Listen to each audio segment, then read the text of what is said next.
নমস্কার বন্ধুরা, welcome to বাবলিস world. বন্ধুরা, আজকে আমি আপনাদের সঙ্গে শেয়ার করতে চলেছি ইলিশ মাছের মাথা দিয়ে পুঁই শাক। আমি এবার ইলিশ মাছের মাথা এবং একটা ছোট টুকরো লেজা ভাজতে শুরু করলাম।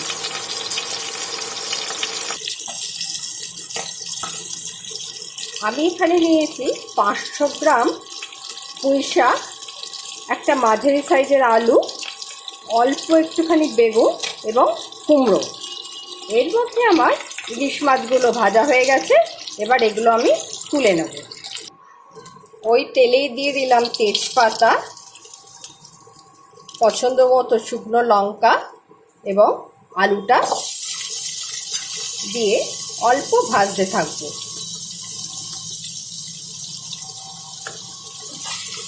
আলু একটু ভাজা ভাজা হলে তখন আমি এর মধ্যে দেব কুমড়ো আর বেগুনটা।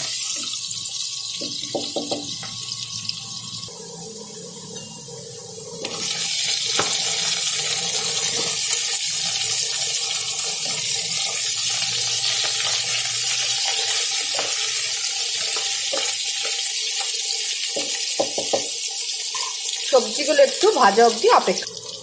একটু ভাজা হয়ে যাওয়ার পর আমি দিয়ে দিলাম এর মধ্যে পুঁই শাকগুলো।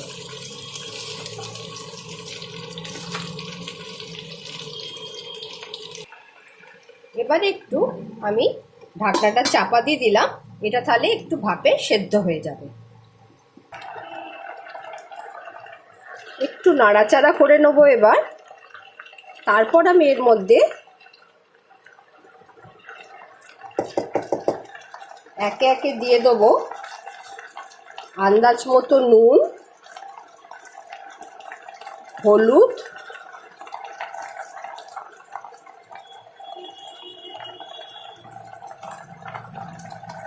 দু টেবিল চামচ চিনি। এবার বেশ কিছুক্ষণ নাড়াচাড়া করে এটাকে আমি আবার ঢাকনা চাপা দিয়ে দেবো।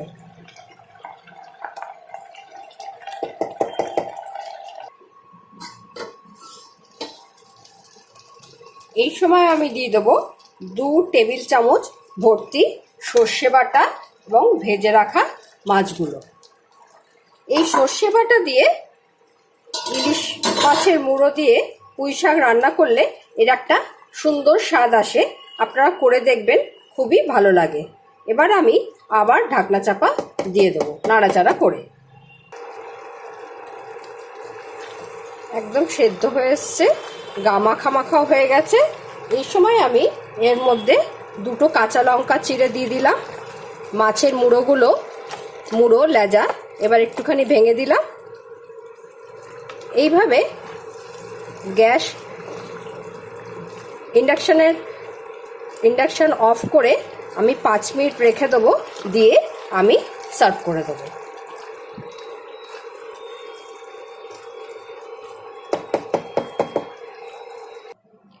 ইলিশ মাছের মুড়ো দিয়ে পুঁই শাক রেডি। সকলে ভালো থাকবেন।